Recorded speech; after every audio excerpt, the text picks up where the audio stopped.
En primer lugar, que estoy muy emocionada. Realmente esto es un regalo y muchísimas gracias.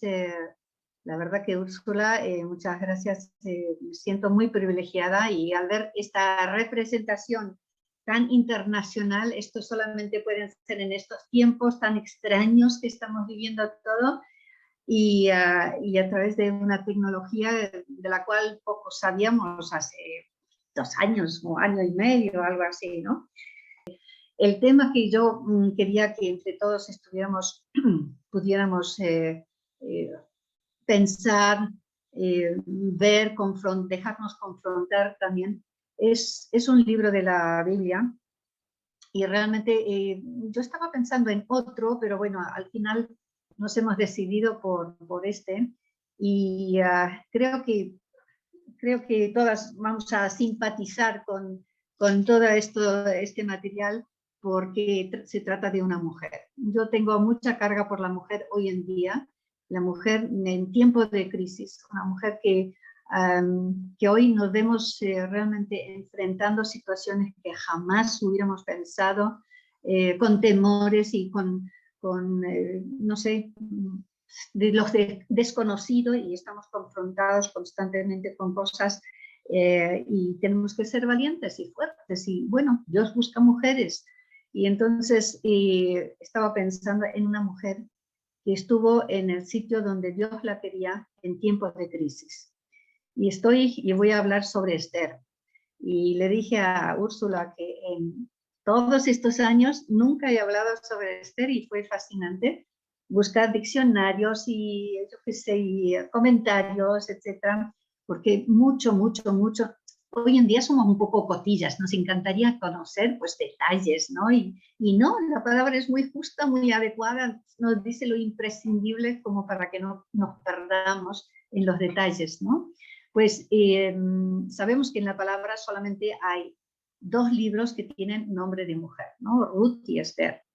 Y cada uno en la historia tiene su importancia, tiene lecciones que no tienen caducidad y son muy actuales.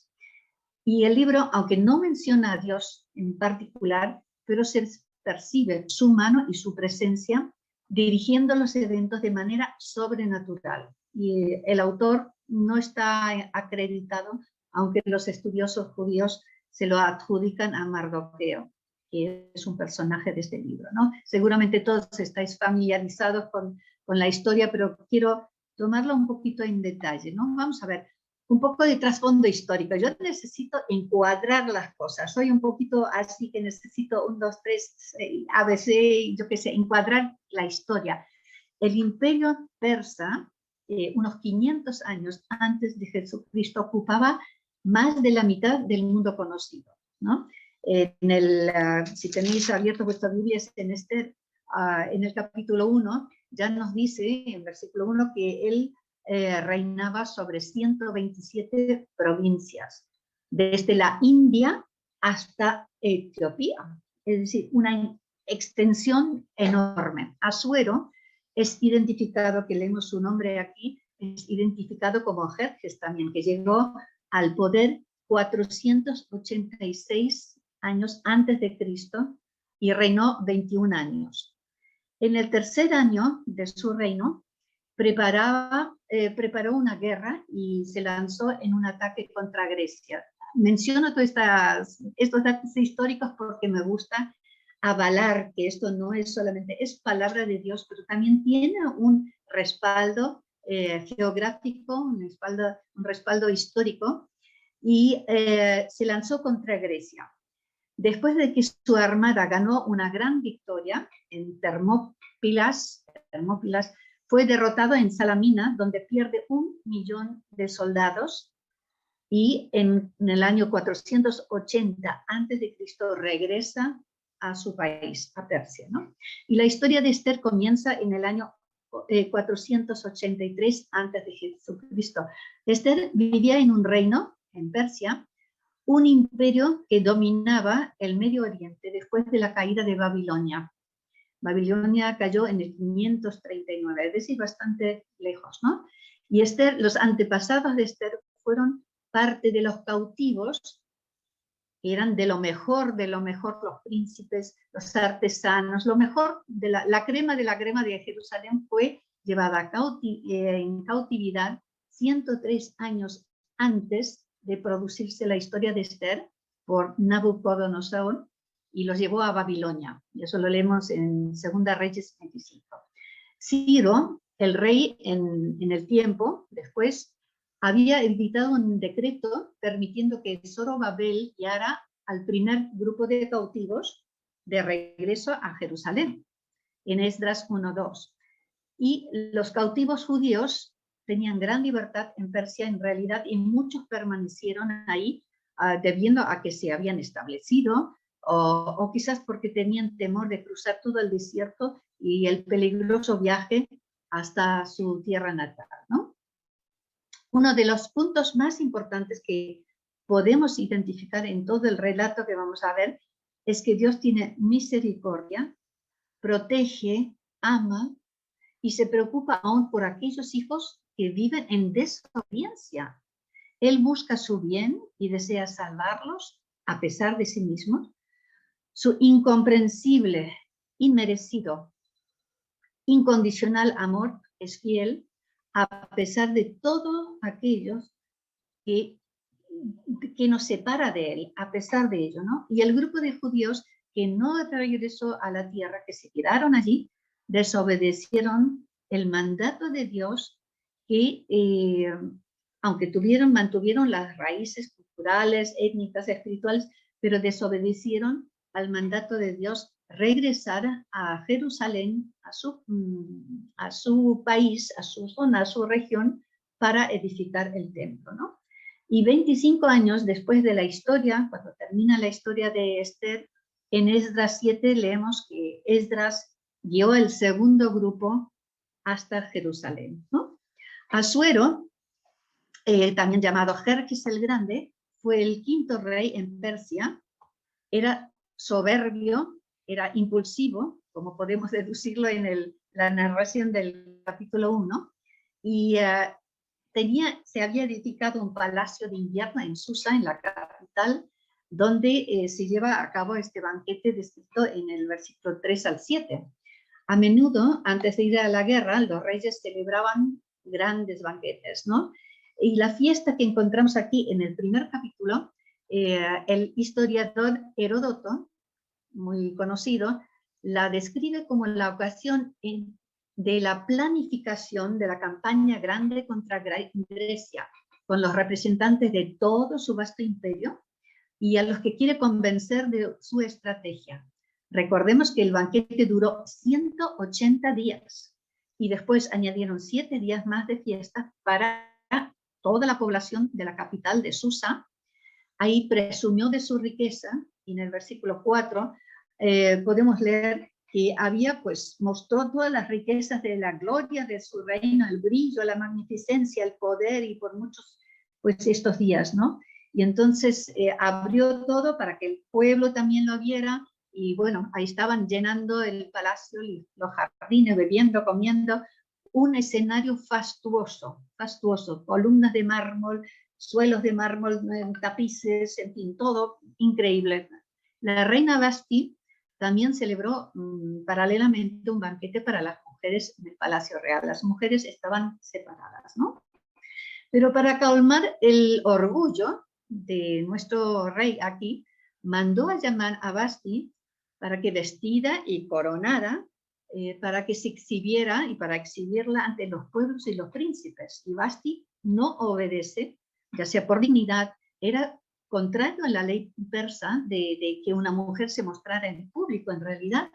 Y esta acción de negación, de desobediencia, la colocó ante el rey, lo colocó en un aprieto muy grande. Desobedece públicamente ante todas las autoridades, los príncipes, los gobernantes, y fue humillante para él, ¿no? Si se hubiera percibido que no tenía autoridad sobre su esposa, toda la gente, los responsables, se hubieran visto en peligro en creer que su credibilidad militar realmente había menguado, que no tenía ni siquiera el éxito sobre su esposa, ¿no? Sobre mandar sobre su esposa. Así que el rey Asuero, acostumbrado a obtener todo lo que quería, se sentía muy humillado. Y sus consejeros lo que hicieron es aconsejarle: repudia el desastre de Vashti, ya no es digna de ti, y porque siquiera, y eso es muy curioso, sería un muy mal ejemplo para todas las mujeres de ese reino, ¿no? Versículo 20 al 21. Los antiguos documentos griegos llaman Amestri a la esposa de Asuero, probablemente porque era la forma griega para darle su nombre, pero era Vashti. Vashti fue depuesta en el año 484, 483, pero se la menciona otra vez en los registros antiguos como la reina madre que durante el reinado de su hijo Artajerjes sucedió a Asuero. Hacia el final del reino de Asuero, no se sabe si la reina Esther murió o se apartó, y si Vashti, quizás por medio de su hijo, recuperó la influencia que había perdido, ¿no? Asuero va entonces a la guerra, es derrotado y regresa. Y a su vuelta extraña a Vashti, pero había dado una ley, y la ley Meda persa, y es algo que todavía coloquialmente a veces se menciona, era irrevocable, y le sugirieron, pues, sus más allegados buscar doncellas vírgenes por todo el reino para elegir a la nueva reina. Capítulo 2 empieza y nos habla, comienza la historia de Mardoqueo, el primo de Hadasa, que es huérfana de padres. Dicen los crónicos, algunos cronistas, que sus padres fueron asesinados. Ella se escondió, pudo evadirlo, pudo salvarse, y fue adoptada y criada por su primo, que era bastante mayor, ¿no? Son judíos ellos, al final y al cabo, nacidos fuera de su tierra de Judá. A causa del decreto, versículo 8 ya, Hadasa es llevada, porque se llama Hadasa en realidad, es llevada a la residencia real entre miles de jóvenes que han venido de todo el reino. Podemos imaginarnos el shock emocional y cultural tan grande de Hadasa, que es huérfana, judía, extranjera de raza, de cultura, religión, y que solo conoce la compañía de su primo mayor, y seguramente vivían aislados en un barrio, el barrio judío, recatada y modestamente. Pero, versículo 9 ya, Hagai, el eunuco guarda principal, ve algo diferente en ella. Algo la distingue y le da un trato especial y la toma como su protegida favorita, ¿no? Su actitud, su talante, su gracia, además de su belleza, han impresionado a todos, y por un año recibe un tratamiento de belleza. Hay quien estuviera en su lugar en este momento, ¿no? Un tratamiento de belleza integral, y es aleccionada para su encuentro con el rey. Capítulo 2, ya, versículo 12. Hadasa, que en realidad significa mirto, mirto es una flor de aroma muy intenso, muy poderoso, suave y delicado, pero con un follaje muy perenne, muy fuerte, muy resistente, que también sabéis que en la cultura judía se buscan nombres muy apropiados. Esta Esther, esta Hadasa, es cuidadosa, prudente, sigue los consejos de su primo en no revelar su identidad ni su procedencia, y se hace llamar Esther, que significa estrella, ¿no? La preocupación de Mardoqueo es constante. Él la había cuidado desde pequeñita, cada día averiguaba por su bienestar, y ella en realidad estaba bien, pero era una jaula de oro, era prisionera del capricho de un rey ya bastante mayor, ¿no? El encuentro con el rey iba a determinar su futuro. Podía ser relegada a su amplio harén, que era lo más normal con las demás concubinas, y del cual jamás podría salir a menos que el rey la llamaba por nombre. Versículo 14, o llegar a ser reina, cosa bastante difícil entre tanta concurrencia, tanta competencia, con algo más que te podría tener algo más de poder sobre las concubinas, pero igualmente iba a ser prisionera de sus circunstancias, sin libertad, sin autonomía, sin ningún derecho a determinar su futuro, ¿no? Y Esther fue suficientemente humilde, aunque sabia, y confió en el criterio y la experiencia del eunuco Hagai. quien le eligió la vestimenta adecuada para presentarse ante el rey Asuero, en el versículo 16. Y el versículo 17, que ya nos habla mucho más de cerca, dice, y el rey amó a Esther más que a todas las mujeres, y halló ella gracia y benevolencia delante de él, más que todas las demás vírgenes. Y puso sobre la cabeza de real y la hizo reina en lugar de Vasti. Y después empezaron los banquetes, etcétera, ¿no? Pero, ¿qué habrá sentido Esther? Celebrar su fastuosa boda con banquetes, con gente desconocida, con emociones contradictorias, sin su madre, sin su padre. ¿Tendría sueños de jovencita de enamorarse de algún joven apuesto judío, tener familia, tener hijos, un hogar feliz? ¿Estaría asustada? Se describe a Jerjes como un personaje cruel, caprichoso, sanguinario, voluble, vengativo, que no daba importancia a la vida, vivía para sus propios placeres, obsesionado con las riquezas y la extensión de su imperio. En el versículo 19 ya vemos a Mardoqueo. Aquí entra su primo sentado a la puerta del rey. Algo que suele indicarse como un puesto de cierta importancia. Quizás ya era un juez, ya era una persona con cierta autoridad. Recordemos las veces que se nos describe que alguien está sentado en un portal, en una puerta, y más todavía a la puerta del rey. Tenía que ser ya un personaje reconocido, ¿no? Él escucha una conversación, un plan para asesinar al rey, se lo comunica a Esther y ella al rey. Y comprobado el hecho, los instigadores fueron castigados y todo se anotó en el libro de las crónicas del rey, versículo 23. Pero ahora viene otra trama. Al lado del rey creció en importancia un consejero, Amán, que se ganó la confianza del rey. Todos le reverenciaban por mandamiento del rey, se arrodillaban a su paso, excepto Mardoqueo, el judío. Este hecho irrita y enfurece a Amán. Era un personaje bastante mediocre, desde luego, ambicioso pero mediocre. Y le comunica al rey que un grupo, un pueblo en desobediencia, que no obedece sus mandamientos, no merece vivir. Y ofrece incluso una cantidad de plata, unos 20 millones de euros, más o menos se calcula, consigue la autorización del rey y el sello del rey, el sello oficial, para enviar esa orden de destrucción a todo el enorme imperio, para que se destruya y se mate, se liquide a todos los judíos del reino. Y se calcula que más o menos en esa época había 5 millones de judíos. Incluso llegó a buscar su día de suerte y le echaron la suerte, que se llamaba Pur, y para tener éxito. Sí, echar suertes era como, no sé si eran dados o algo, pero se llamaba Pur. La fecha sería 10 meses más adelante y daba tiempo a que el edicto, este decreto, llegara a todos los confines. No podemos ni imaginarnos la vastedad, lo inmenso que era este imperio, ¿no? Y llegaría a todas las provincias en 10 meses.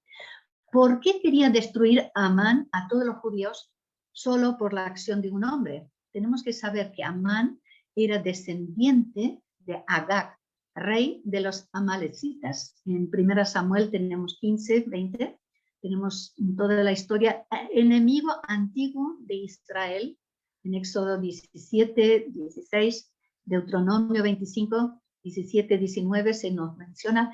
Y el odio de Amán no estaba dirigido solo contra Mardoqueo, sino contra todos los judíos. Eran enemigos ya desde mucho tiempo atrás. Mardoqueo reacciona a este edicto y hace público su desesperación en el capítulo 4, en silicios, ceniza, llantos y gritos, y se lamenta junto con todos los judíos del reino de este edicto, de este mandamiento. Esther es informada de la causa, ella la desconocía, y recibe a un mensajero de Mardoqueo y que le insta a interceder ante el rey, en capítulo 4, 7 y 8. Y aquí comienza un interesante y muy importante intercambio de mensajes. Esther le informa que hace 30 días el rey no la había llamado. Y esto era la ley de Meda-Persa. Y le recordaba a Mardoqueo que todo aquel que intentaba siquiera acercarse al rey sin haber sido llamado recibía la muerte instantáneamente. Y Mardoqueo le responde con un reto, y tenemos que leerlo, capítulo 4, 13 y 14, dice, porque si le manda este aviso, ¿no? No pienses que escaparás en la casa del rey más que cualquier otro judío, porque si callas absolutamente en este tiempo, respiro y liberación vendrá de alguna otra parte para los judíos, mas tú y la casa de tu padre pereceréis. Y quién sabe si para esta hora has llegado al reino. Qué mensaje más duro, fuerte, claro, desafiante, pero también con plena confianza en el Altísimo, el Eterno, Jehová, el Dios. Tú tampoco, Esther, estás segura. Si no asumes tu responsabilidad, si no aprovechas la ocasión, si no estás a la altura de las circunstancias, Dios usará a otra persona en tu lugar que proveerá de liberación, ayuda, solución, consuelo y vida. Esther, eres necesaria, pero no imprescindible. Dios tiene recursos, pero ahora tú tienes la ocasión de servirle. ¿Será este el propósito de tu vida, de tu existencia? Fijémonos en que Dios puso a Esther en el trono antes de que siquiera se vislumbrara un peligro para el pueblo judío. Esther y Mardoqueo estaban en el lugar y en el tiempo de Dios, quien tiene todo el control de los tiempos, de las circunstancias, y su plan perfecto de actuación ya estaba listo, ¿no? Y es la primera vez que la veo a Esther diferente. Esther le da un encargo a su tío. Ya no es él el que la está mandando avisos y consejos, es ella la que le da un encargo y con palabra de autoridad. En el versículo 15 y 16 le dice, ve y reúne a todos los judíos que se hallan en Susa y ayunad por mí y no comáis ni bebáis en 3 días, noche y día. Yo también con mis doncellas ayunaré igualmente y entonces entraré a ver al rey y aunque no sea conforme a la ley, si perezco, que perezca. Mardoqueo acepta todo lo que ella dice y hace todo lo que ella indica. Esther ha crecido, ha madurado, comprende y entiende, discierne lo que está en juego. No es solamente su vida ni la de su primo, sino de todo su pueblo. Y está dispuesto a dar el todo por el todo. El reto de Mardoqueo fue un desafío rotundo. Perdona.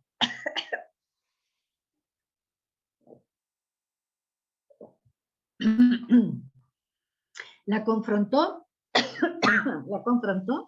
con el propósito de su vida. Es que me emociona esta parte. El reto de Mardoqueo, pues la confrontó con el propósito de su vida. Y comienzan 3 días de ayuno total compartido por sus doncellas. Cumplidos, ahora sí se viste con todas sus galas reales, ¿no? ¿Qué habrá pensado? ¿Qué habrá sentido? ¿Qué habrá pasado por su mente? Sale del palacio de las mujeres, entra en el patio interior de la casa del rey. El rey está sentado en su trono y ella tiene que atravesar todo ese pasillo lleno de sus consejeros, todo el poderío, todo el esplendor de esa sala de trono. Sí, ella era consciente del peligro real de muerte y al que se exponía, a la responsabilidad de representar a todo su pueblo. Seguro que durante el ayuno su reflexión profundizó en su fe, recordando las lecciones de Mardoqueo, de sus enseñanzas sobre la historia de grandes héroes, grandes batallas, grandes intervenciones del Altísimo, salvando a su pueblo, y recordó también la dependencia de Mardoqueo y su esperanza en Jehová. Seguro que se habrá sentido muy pequeña ante la enormidad de su papel en la historia. ¿Jehová la habrá elegido de verdad para esta historia, para esta hora? ¿La respaldará? ¿La usará para sus propósitos? ¿Volverá a ayudarle? ¿La protegerá como lo hizo anteriormente? Dudas y sombras y temores. El enemigo jamás se detendrá en crear todo tipo de impedimentos para que se realice la obra de Dios. El enemigo del Dios eterno intenta aniquilar, derrumbar, destruir, desunir, anular nuestra fe, nuestro testimonio, nuestras decisiones, nuestras actuaciones, batallando contra nuestra mente, corazón y alma. Sabemos cómo sigue la historia. El rey se enternece, la ve tan espléndida, extiende el cetro y ella lo toca. Eso era el símbolo, era el gesto con el cual él le perdonaba la vida y le ofrece hasta la mitad del reino. Pero ella ya tenía un plan. Sabe cómo complacer al rey. Lo ha pensado, lo ha evaluado, ha analizado sus opciones. Es prudente, sagaz, inteligente y con gracia invita al rey a un banquete, pero acompañado de Amán, su mano derecha. El rey, después de estar satisfecho de este primer banquete, requiere su pedido y sorprendido, y yo estoy segura que intrigado, accede a este segundo banquete el día siguiente, también con Amán. Pues pletórico y realmente con pues mucho orgullo, creyéndose insuperable, Amán está feliz. Amán sale del palacio y vuelve a ver a Mardoqueo que no se arrodilla. ¿Por qué esa desobediencia al mandato del rey de no inclinarse ante su mano derecha, Amán? Es políticamente incorrecto, diríamos hoy en día, ¿no? Amán era la autoridad y la autoridad es poder, ¿no? Pero había una autoridad superior. La determinación de Mardoqueo provenía de su fe en Dios. Obedecer a Dios era para él más importante que obedecer a la autoridad, a la gente, ¿no? Mardoqueo se negó a inclinarse ante Amán por un conflicto espiritual. Su fe le impedía transigir por conveniencia, ni siquiera por su supervivencia. Y lleno de odio, lleno de rabia, regresa a su casa. ¿Y qué es lo que hace? ¿Qué es lo que hace? Habla con su mujer desde luego también debía ser una buena pieza. Habla con su mujer y ¿qué es lo que él decide? Decide que Mardoqueo debe morir ya mismo. ¿Y qué es lo que hace? Edifica, construye, hace construir pues una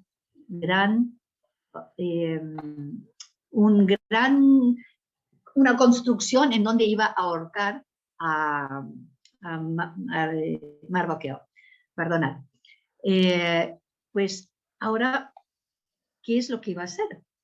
Quería vengarse ya.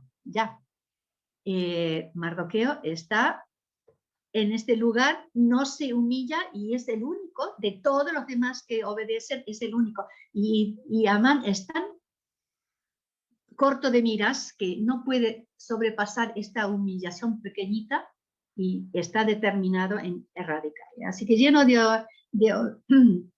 orgullo, construye la horca que de unos 25 metros y disfruta anticipadamente por el placer de que iba a tener colgar a su enemigo en el jardín de su propia casa. Esta misma noche no puede dormir el rey, y supongo que no era por indigestión de la comida, sino porque Dios estaba tocando su alma, y llama a los cronistas, leen las últimas crónicas y mencionan a Mardoqueo, que salvó la vida del rey, pero no tuvo recompensa. Y ocurre una situación que raya a lo esperpéntico. Vamos, es irónico. Amán, que había vuelto al palacio para pedirle al rey pues, a justiciar ya al rebelde judío, es preguntado por el rey sobre qué debería recibir la persona a la que el rey quisiera honrar. Y claro, él pensó en sí y se explayó en sus opiniones qué es lo que había que hacer.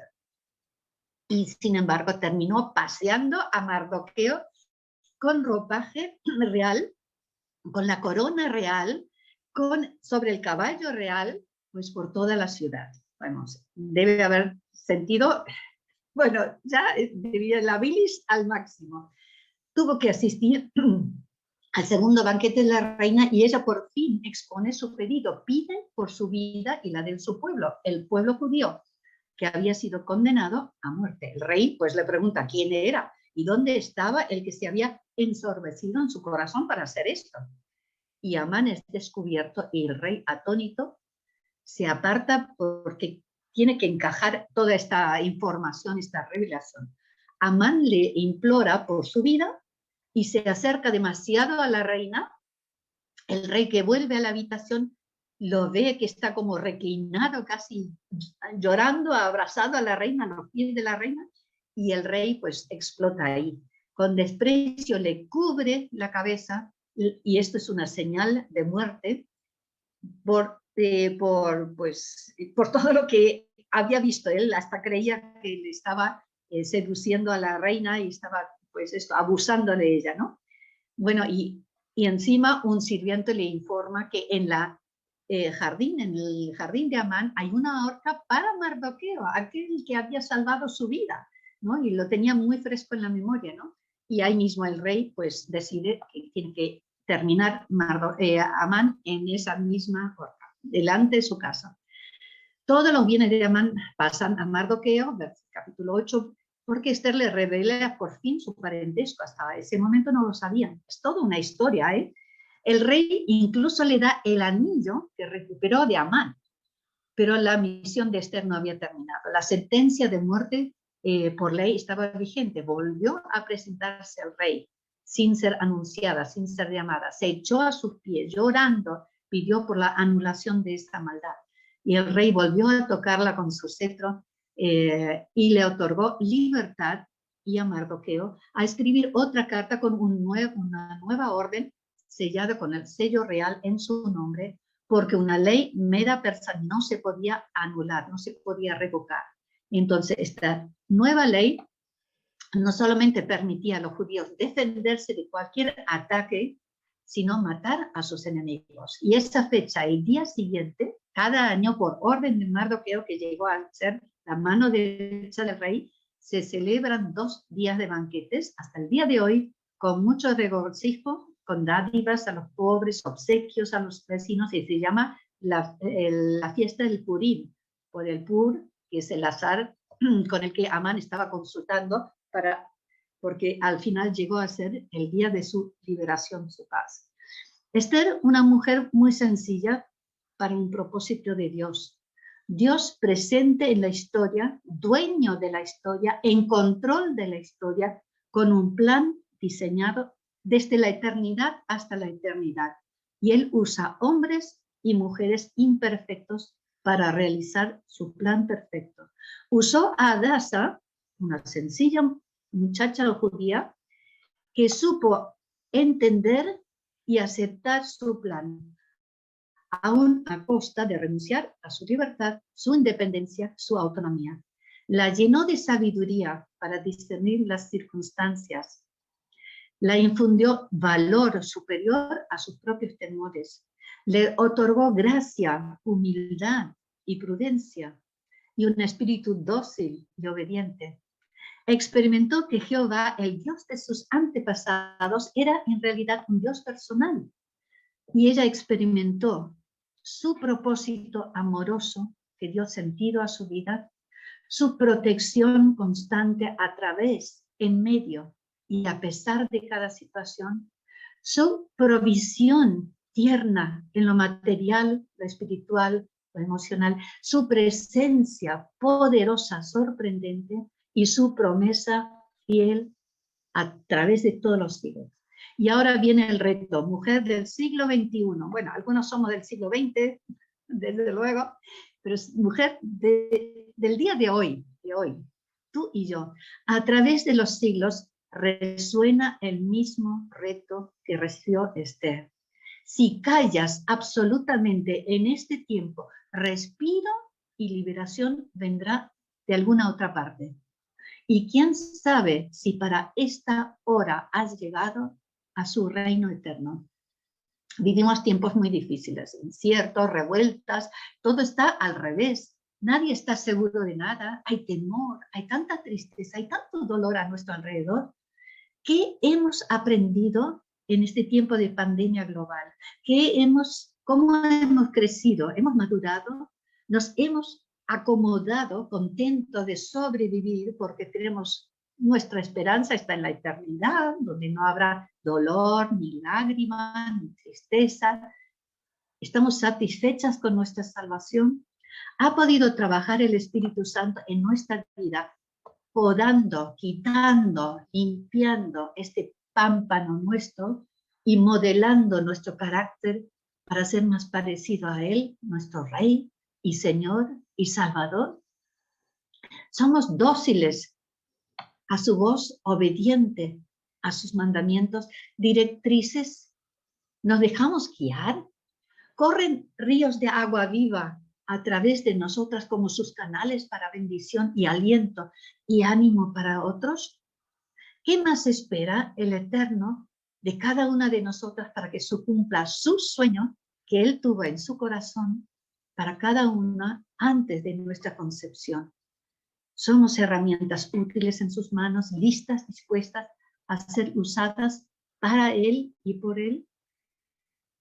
Mujeres, amigas, compañeras, Dios nos necesita. Aunque nos creamos incapaces, con pocos dones, demasiados mayores, demasiados jóvenes, pocos preparados, nos autolimitamos sin vernos como Cristo nos ve, completas y de gran valor. Cada una de nosotras es una Esther en sus ojos. Y si no respondemos, usará a alguien que sí está dispuesto y disponible. Pero qué tristeza fallarle a Él y un día tener que escuchar su reproche. Porque tú no quisiste, otro se llevó tu bendición. La historia de Esther es para mí personalmente un reto, para despertar, preparar, para estar lista para cualquier tarea, por pequeña e insignificante que nos parezca. Si somos fieles en lo poco, mayores nos serán confiados. Podemos confiar en un Dios que entreteje los hechos de la vida para nuestro beneficio, aun cuando quizás no podamos ver el plan completo. Filipenses, que es un libro que me encanta, está lleno de retos y promesas, fieles siempre. Filipenses 1:6 dice que el que comenzó la buena obra la perfeccionará hasta el día de Jesucristo. Pero también dice en capítulo 4, versículo 13, todo lo que puedo en Cristo, ojo, que me fortalece. Esther vivió del otro lado de la cruz, antes de llegar el Mesías, ¿verdad?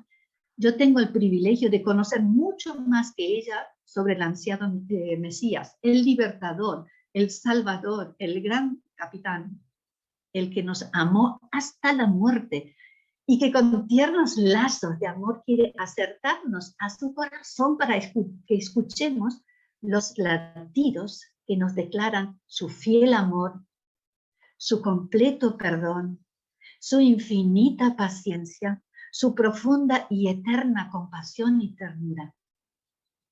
Él sí dio todo por el todo, por mí. ¿Cómo responderemos a su invitación a tomar nuestro lugar como hijas del Altísimo, coherederas, como princesas, como la niña de sus ojos? Porque para este tiempo hemos nacido, para este tiempo existimos. ¿Qué tienes tú en tus manos? Timoteo 1:7 nos dice, no nos ha dado Dios espíritu de cobardía, sino de poder y de amor y de dominio propio. Quizás no te creas muy importante, no importa. No importa que tu nombre no aparezca en alguna parte. Eso son cosas temporales, que no tienen trascendencia eternal. Y lo que tenemos que buscar son los valores eternales, ¿no? He conocido a gente que me ha impactado mucho y que uno diría, pues, se les acabó la vida con esta tragedia. Se terminó su existencia, ¿para qué viven? Etcétera. Y un ejemplo fue Joni Eareckson Tada, una muchacha que tuvo un accidente desgraciado, una muchacha jovencita y que pues estaba llena del Señor y era hija de Dios. ¿Cómo puede ocurrir una cosa tan trágica a alguien que realmente ya le estaba sirviendo, siendo tan jovencita? Y sin embargo, quedando lisiada, parapléjica desde el cuello para abajo, Dios le ha permitido por 40 años tener un ministerio tan impactante sobre millones de personas. Ella pinta, oh sí, pinta con la boca. Ella habla en conferencias a miles de personas. La conocí en Los Ángeles en una conferencia sobre medios de comunicación. Tiene programas de radio, ella canta, ha grabado discos, se ha casado con alguien que Dios tenía en su mente. Y ella dijo una vez, estaba sentada en la iglesia y delante de mí, 2 bancos más adelante, había alguien con un pelo precioso negro y no sé por qué tuve que empezar a orar por esto. Y después de la reunión, pues alguien los presentó, iba a ser su futuro marido, que era terapeuta justamente, exactamente lo que ella necesitaba. Es decir, vamos, bendijo con su vida, lisiada, absolutamente no se puede, como ella decía. Cuando él le propuso un matrimonio, dice, ¿pero qué vamos a hacer? Mira, yo no puedo ni siquiera, no puedo ni tocarte, no puedo hacer nada. Tenemos que ser muy buenos conversadores, pero fue tan precioso. Dios preparó este hombre para ella. En su tiempo se conocieron.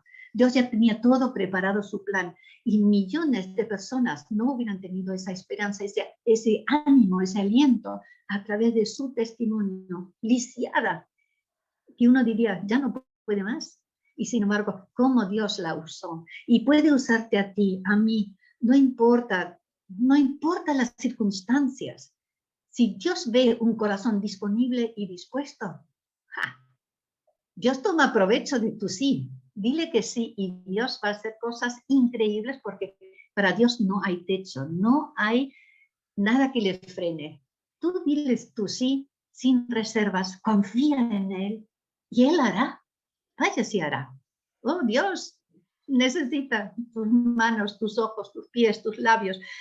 Necesita tu corazón, nada más. Así que esto es lo que quería compartir. Mujeres que hoy en día nos tenemos que enfrentar a retos tan increíbles, tan difíciles, seamos valientes y hagamos cosas que nunca habíamos soñado, pero si Él nos lo manda, claro que sí, y con su fuerza, en su poder, y capacitadas por el Espíritu Santo, nos van a florecer los frutos de su Espíritu, como nunca lo hubiéramos pensado. Y habrá muchas más cosas de lo que jamás te hubieras podido. Yo puedo hablar incluso de mí, pero no lo voy a hacer ahora porque no quiero alargar las cosas.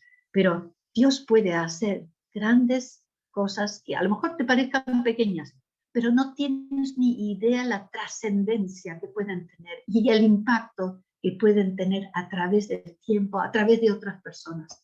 Muchas veces no vemos el fruto de nuestro trabajo, pero sin saberlo, quizás en otra generación o de otra manera, alguien puede ser bendecido por un corazón obediente. Así que mujeres, queridas amigas, os quiero animar una vez más, aliéntese vuestro corazón. Seamos refrescadas por su Espíritu para que sintamos realmente ese toque precioso del Señor que dice, ánimo, arriba, te amo con todas mis fuerzas, venga, arriba, yo te capacito, porque Dios capacita a aquel que está disponible, no a aquellos que tienen quizás muchos dones o parecen que son grandes cosas, no. Dios capacita al que está disponible. Gracias.